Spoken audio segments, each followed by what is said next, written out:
2017 में मेरी जान पहचान हुई सौरभ के साथ। सौरभ उस टाइम पे क्रिप्टो करेंसी, बिटकॉइन, इन चीजों के बारे में पढ़ता था, इनमें इन्वेस्ट करता था, इनमें ट्रेड करता था।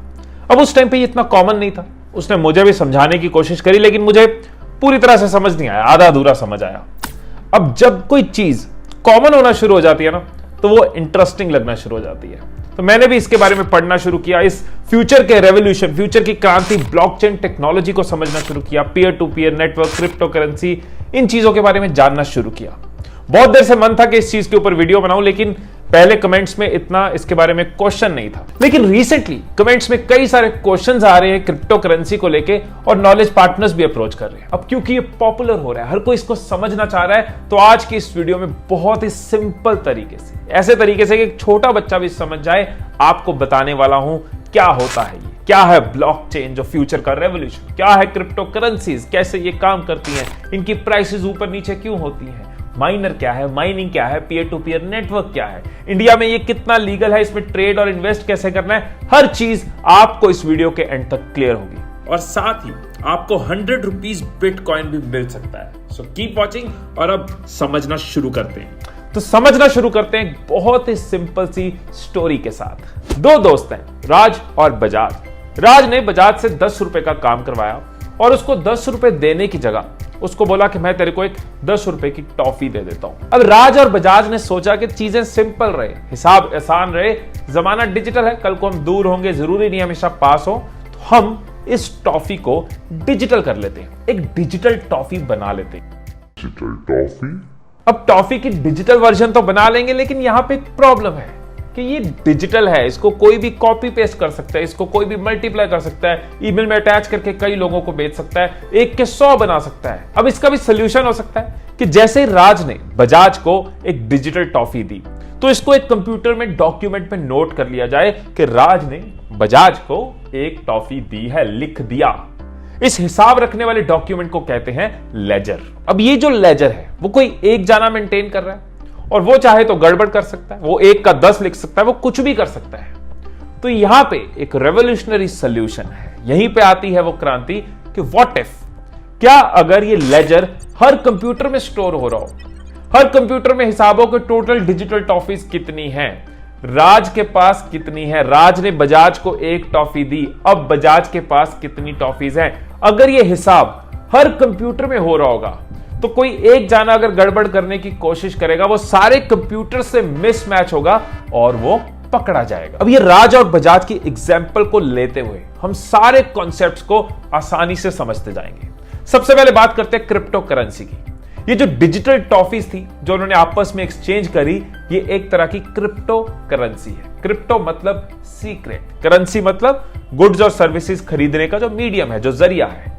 तो एक सीक्रेट करेंसी, एक प्राइवेट करेंसी। आपने कई तरह के क्रिप्टो करेंसीज के नाम सुने भी होंगे, जैसे कि बिटकॉइन, रिपल, एथर, डोजकॉइन। और ये जो पब्लिक लेजर है ना, जिसको कई सारे कंप्यूटर्स मेंटेन कर रहे हैं, कितने लोग मिलकर उसको मेंटेन कर रहे हैं, ये है पीयर टू पीयर नेटवर्क, यानी पर्सन टू पर्सन नेटवर्क।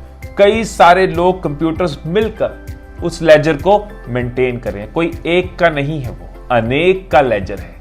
और ये कैसे मेंटेन होता है, उसके पीछे है ये रेवोल्यूशनरी टेक्नोलॉजी जिसको कहते हैं ब्लॉकचेन। ब्लॉकचेन 2 वर्ड से जुड़ के बना है, ब्लॉक और चेन, ब्लॉक्स की चेन। जैसे ट्रेन में कई डिब्बे होते हैं, एक डब्बा भर गया, अब दूसरा डब्बा लगा दिया, वो भी भर गया, अब अगला डब्बा लगा दिया। इसी तरह से ये ब्लॉकचेन काम करता है। एक ब्लॉक में ट्रांजैक्शंस भर गई, अब अगला ब्लॉक उसके साथ जुड़ जाता है, उसमें ट्रांजैक्शंस बढ़ गई, अब उसका अगला ब्लॉक जुड़ जाता है। और हर ब्लॉक में जो ट्रांजैक्शन शुरू होती है वो पिछले ब्लॉक की ट्रांजैक्शन के साथ जुड़ी होती है, मतलब सारी ट्रांजैक्शंस आपस में कनेक्टेड हैं। हर ब्लॉक चेन की फॉर्म में एक दूसरे से कनेक्टेड है। ये ब्लॉकचेन सिर्फ एक कंप्यूटर में नहीं, बल्कि कई सारे कंप्यूटर्स में पूरी ट्रांसपेरेंसी के साथ अवेलेबल होता है। ऐसे में अगर कोई चीट करना चाहे, कोई फ्रॉड करना चाहे, तो वो ट्रैक हो जाता है। अब मान लेते हैं कि राज और बजाज दोनों के पास क्रिप्टो करेंसीज है। राज के पास 2 बिटकॉइन है, उसने 1 बिटकॉइन बजाज को दिया। अब ये सारे कंप्यूटर्स काम पे लग जाते हैं, फटाफट से चेक करने लग जाते हैं कि क्या राज के पास सच में 2 बिटकॉइन है। उसकी सारी पुरानी ट्रांजैक्शंस के हिसाब से उसके पास 2 बिटकॉइन ही है। अब उसने बजाज को 1 बिटकॉइन दे दिया तो उसके पास 1 रह गया है। बजाज के पास कितने थे पूरा चेक हुआ और बजाज के 1 बिटकॉइन ऐड हो गया। ये सारी ट्रांजैक्शंस एक्यूरेसी के साथ विद इन फ्यू सेकेंड्स होती है और ट्रांजैक्शन कंप्लीट हो जाती है। यही है ये टेक्नोलॉजी ब्लॉकचेन। सो जो भी लोग इस पब्लिक लेजर को मेंटेन कर रहे हैं, इसकी रिस्पॉन्सिबिलिटी ले रहे हैं, उनको कहते हैं माइनर्स। और इस प्रोसेस को, ट्रांजैक्शंस को मेंटेन करना, वैलिडेट करना, इसको कहते हैं माइनिंग। ये किसी को बैठ के नहीं करना होता, ये सब सिस्टम जनरेटेड होता है, ये सब ऑटोमेटिक होता है। लेकिन यस, इसके लिए स्पेशल कंप्यूटर्स लगते हैं, स्पेशल सॉफ्टवेयर लगते हैं। और इस प्रोसेस में, माइनिंग में जो टाइम इन्वॉल्व हो रहा है, जो पैसा इन्वॉल्व हो रहा है, इसके बदले में माइनर्स को उसी करेंसी में कुछ रिवॉर्ड मिलता है। अब आप कहोगे ठीक है, ये तो समझ आया कि क्रिप्टो करेंसी एक प्राइवेट डिजिटल करेंसी है जिसमें जो भी ट्रांजैक्शंस होती हैं वो एक तरह के पब्लिक लेजर में रिकॉर्ड होती है, कई सारे सिस्टम्स में ब्लॉकचेन के साथ मेंटेन होती हैं। ये क्लियर हो गया। माइनर है जो उसको रिकॉर्ड कर रहा है, जिसके सिस्टम्स इसको रिकॉर्ड कर रहे हैं। माइनिंग क्लियर हो गया। अब यहां पे एक सवाल आएगा कि मेरे पास कितना पैसा है वो हर सिस्टम में मेंटेन हो रहा है, तो यहां तो कोई प्राइवेसी नहीं है, हर किसी को पता है किसके पास कितना पैसा है, कौन क्या लेके बैठा है, तो दिस इज नॉट राइट। अब यहीं पे आता है क्रिप्टो करेंसी का एक स्ट्रॉन्ग पिलर, ड्रम बजाओ, और वो है क्रिप्टोग्राफी। क्रिप्टोग्राफी मतलब सब कुछ कोडेड है। उस सिस्टम के अंदर हिम ईशमदान नहीं है, उसका कुछ कोड बनता है, जैसे कि B2 के BG, बिट्टू के बीजी नहीं, मतलब ये कोड हो सकता है B2 के BG। और यही एक बहुत बड़ा कारण है क्रिप्टो करेंसी की शुरुआत का और क्रिप्टो करेंसी की बढ़ती पॉपुलैरिटी का। क्योंकि कुछ लोगों को यह प्रॉब्लम थी कि जब पैसे हमारे हैं तो इसका कंट्रोल दूसरों के हाथ में क्यों हो, बैंक्स के हाथ में क्यों हो, अथॉरिटीज के हाथ में क्यों, एजेंसीज के हाथ में क्यों।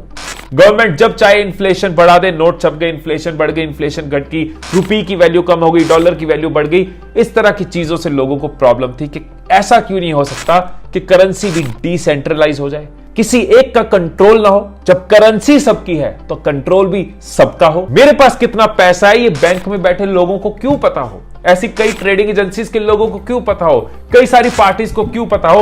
अब पॉइंट ये है कि जब कोई एक बॉडी इसको कंट्रोल नहीं कर रही, जब इस पे सबका कंट्रोल है, तो इसकी प्राइस कैसे डिसाइड होती है। फिर ये कैसे सुनने में आता है कि बिटकॉइन का रेट बढ़ गया, बिटकॉइन का रेट घट गया। तो यहां पे मैं आपको बता दूं कि हर क्रिप्टो करेंसी में ये पहले से डिफाइंड होता है कि टोटल कितने कॉइन्स प्रोड्यूस होंगे। और जब कोई चीज फिक्स्ड होती है, जब कोई चीज लिमिटेड होती है, तो उसकी जो कॉस्ट है वो डिपेंड करता है कि उसकी कितनी डिमांड है। एग्जांपल देता हूं कि एक जमीन का टुकड़ा है, वो एक फिक्स्ड जमीन है, वो एक लिमिटेड है, राइट। अब जब उस जमीन को खरीदने वाले ज्यादा होंगे, बहुत सारे लोग उस जमीन को खरीदना चाह रहे हैं, तो उसकी प्राइस बढ़ जाएगी। अब वो जमीन को कम लोग खरीदना चाह रहे हैं, उसकी पॉपुलैरिटी इतनी नहीं, उसकी नीड इतनी नहीं लग रही, तो उसकी प्राइस घट जाएगी। इसी तरीके से ये क्रिप्टो करेंसीज में किसी करेंसी की जब डिमांड नजर आ रही होती है, यूजेज नजर आ रही होती है, उसकी प्राइस बढ़ जाती है। जब ज्यादा लोग उसको खरीदना चाह रहे होते हैं, उसकी प्राइस बढ़ जाती है, और ऑपोजिट केस में प्राइस घट जाती है। तो बिटकॉइंस की सप्लाई भी लिमिटेड 21 मिलियन, तो इसकी डिमांड बढ़ने से और घटने से इसकी प्राइस चेंज होती है। 2010 में बिटकॉइन था 20 रुपीज का, बीच में यह चला गया था 44-45 लाख रुपीज तक। आज की डेट में ये अप्रोक्सीमेटली 30 लाख रुपीज पे। मतलब अगर किसी ने बिटकॉइन में 2010 में 100 रुपए लगाए होते तो आज उसके पास 1.5 करोड़ होते। 1.5 करोड़। क्रिप्टो करेंसीज के प्राइसेस इस चीज पे भी डिपेंड करते हैं कि न्यूज क्या है, कंपनीज क्या प्लान कर रही हैं, इन्वेस्टर्स क्या प्लान कर रहे हैं। जैसे इलॉन मस्क ने कहा था मार्च में कि टेस्ला बिटकॉइंस एक्सेप्ट करना शुरू कर देगी। लोगों ने कहा भाई बिटकॉइंस की डिमांड और बढ़ने वाली है, लोगों ने बिटकॉइंस खरीदने शुरू कर दिए, बिटकॉइंस का रेट बढ़ना शुरू हो गया। और मई में मस्क भाई साहब कहते हैं कि ना, टेस्ला बिटकॉइन एक्सेप्ट नहीं करेगी।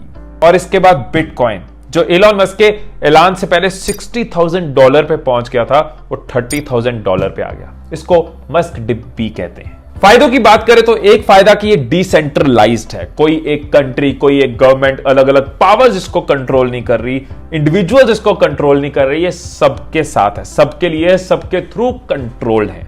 इसमें लोगों को ये बेनिफिट बहुत बड़ा नजर आता है कि गवर्नमेंट के डिसीजंस की वजह से, दो कंट्रीज के डिसीजंस की वजह से, इन फ्लक्चुएशंस की वजह से उनका पैसा अफेक्ट नहीं हो रहा, उनकी फाइनेंशियल कैपेबिलिटीज अफेक्ट नहीं हो रही। फॉर एग्जाम्पल 100 रुपए की वैल्यू आज से 10 साल पहले बहुत अलग थी और आज अलग है। महंगाई बढ़ती जा रही है, गवर्नमेंट नोट्स प्रिंट कर सकती है और पूरी इकोनॉमी ऊपर नीचे हो सकती है, लेकिन क्रिप्टो करेंसीज लिमिटेड होती है। जैसे बिटकॉइन है 21 मिलियन, इसके आगे नंबर नहीं जाना।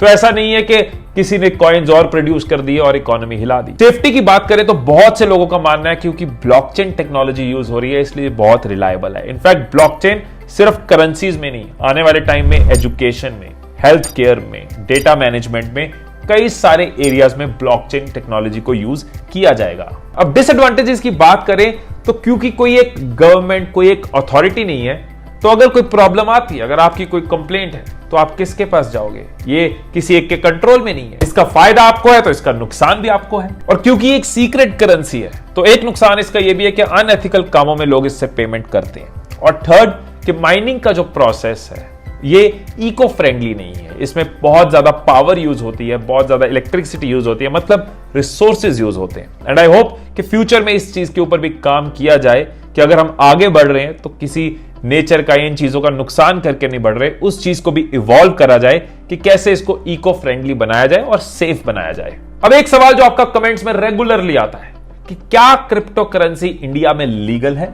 The answer is yes. इसीलिए पूरी बात सुनना जरूरी है। क्रिप्टो करेंसी में इन्वेस्ट करना लीगल है, लेकिन ये अभी भी लीगल टेंडर ऑफ मनी नहीं है। मतलब आप इसको पैसों की जगह यूज नहीं कर सकते। जैसे कुछ कंट्रीज में इसको लीगल टेंडर माना जाता है। आप क्रिप्टो करेंसी से खरीद सकते हो, बेच सकते हो, मार्केट में जाके कुछ ले सकते हो। सो इंडिया में अगर आप चाहो कि इंडियन रुपीस की जगह बिटकॉइन दे दो, डोज कॉइन दे दो, तो ये अभी अलाउड नहीं है। हाँ, बट क्रिप्टो करेंसीज में इन्वेस्ट करना, होल्ड करना और ट्रेड करना इंडिया में 100% लीगल है। ऑल्दो 2018 में आरबीआई ने बैंक्स के ऊपर एक स्ट्रिक्टली मना किया था कि आप क्रिप्टो करेंसी रिलेटेड ट्रांजैक्शंस में इन्वॉल्व नहीं हो सकते, लेकिन 2020 में लास्ट ईयर एक बहुत बड़ा डिसीजन आया था। सुप्रीम कोर्ट ने आरबीआई को इंस्ट्रक्ट किया था कि ये बैन हटा दिया जाए, जिसके बाद बहुत से लोगों ने क्रिप्टो करेंसीज में इन्वेस्ट करना शुरू किया। अब अगर आप से कोई क्रिप्टो करेंसी में इन्वेस्ट करना चाहता है, अपने पोर्टफोलियो को डाइवर्सिफाई करना चाहता है या इसको एक्सपीरियंस करना चाहता है, तो क्या करें?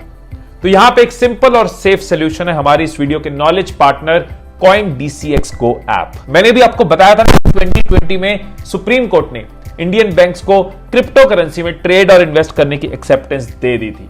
उस टाइम पे CoinDCX पहली ऐप थी जिसने 6 आवर्स के अंदर अंदर बैंक्स के साथ कोलैबोरेशन शुरू कर दी थी। और CoinDCX का एक सिंपलर वर्जन है CoinDCX Go, जो इंडियन मार्केट में बिगनर्स के लिए परफेक्ट है। ये ऐप मैं आपके साथ इसलिए शेयर कर रहा हूं क्योंकि इसमें कोई भी ट्रांजैक्शन फी आपसे नहीं ली जाएगी। ये ISO सर्टिफाइड है और KYC के सारे प्रोसेस एंड प्रोसीजर्स को फॉलो करते हैं। एंड मोस्ट इंपॉर्टेंट, इसमें रजिस्टर करने वाले सारे यूजर्स के फंड्स को सेफ रखती है leading digital asset company Bytco. ये यूजर्स के फंड को इंश्योरेंस प्रोवाइड करते हुए एक डिजिटल कस्टोडियन का काम करती है। विथड्रॉल पासवर्ड और 2 फैक्टर ऑथेंटिकेशन जैसे इंपॉर्टेंट फीचर्स प्रोवाइड करती है। क्रिप्टो करेंसी और बिटकॉइन के बारे में और इंफॉर्मेशन लेने के लिए आप DCX Learn वेबसाइट पे जा सकते हैं, जहां पे आपको A to Z सारी इंफॉर्मेशन मिल जाएगी। सो अगर आप इन्वेस्ट करना चाहते हैं तो आप CoinDCX Go ऐप को डाउनलोड कर सकते हैं, आप इसमें लॉग इन कर सकते हैं, अपने बैंक को लिंक कर सकते हैं और मिनिमम 10 रुपीज के साथ आप बिटकॉइन में इन्वेस्टमेंट शुरू कर सकते हैं। आप साइन अप करने वक्त इस कोड को यूज कर सकते हैं और आपको 100 रुपीज का बिटकॉइन फ्री मिलेगा। और एक चीज जो मैं हमेशा कहता हूं कि इन्वेस्टमेंट किसी भी तरीके की हो, चाहे स्टॉक्स में हो, चाहे गोल्ड में हो, चाहे क्रिप्टो करेंसी में हो, चाहे म्यूचुअल फंड्स में हो, अपनी रिस्क टेकिंग कैपेसिटी के हिसाब से करो। कितने फंड्स कहां इन्वेस्ट करने हैं, आपके लिए कौन सा पोर्टफोलियो सूटेबल है, आप कितना रिस्क टेकिंग कैपेसिटी रखते हो, इन चीजों को ध्यान में रख के करो। कभी भी लालच में मत करो कि ये हुआ था, कल ये होगा, तो अपना सब कुछ लगा दिया, उधार का पैसा लेके लगा दिया, कुछ भी कर दिया। धीरे धीरे चीजों को समझना चाहिए, धीरे धीरे चीजों को एक्सपीरियंस करना चाहिए और एक्सपीरियंस के साथ साथ स्टेप्स लेने चाहिए। सो दोस्तों, ये थी मेरी एक कोशिश क्रिप्टो करेंसी के रिलेटेड मैं आपको उसके राइट लेफ्ट आगे पीछे की हर चीज बता पाऊं, आपको ये concept blockchain peer to peer clear हो, फ्यूचर में क्या होने वाला आपको पता हो और हमारे knowledge partner CoinDCX Go app के बारे में आपको पता हो। और मैं लास्ट में यही कहूंगा कि हर किसी की अपनी अपनी ओपिनियन है। कुछ लोग कह रहे हैं ये एक डिजिटल रेवोल्यूशन है, कुछ लोग कह रहे हैं ये एक हवा है, कुछ लोग कह रहे हैं एक स्मार्ट सोल्यूशन है, कुछ लोग कह रहे हैं एक टेम्पररी सी चीज है। इकोनॉमिस्ट, प्रोग्रामर्स, पॉलिटिशियंस इस चीज के ऊपर अपने अपने पॉइंट्स रख रहे हैं, तर्क वितर्क कर रहे हैं। कोई कह रहा है ये डिजिटल गोल्ड है, कोई कह रहा है कुछ भी नहीं है, उड़ जाएगा। सो आप अपने हिसाब से अपनी ओपिनियंस फॉर्म करो। मेरे लिए ये एक लर्निंग है, ये एक एक्सपीरियंस है और फ्यूचर की एक डाइवर्सिफिकेशन है। और किन टॉपिक्स पे आपको वीडियोस चाहिए कमेंट्स में बता देना, बंदा सेवा में हाजिर है। फिर मिलेंगे अगली वीडियो में, तब तक खुश रहिए, खुशियां बांटते रहिए।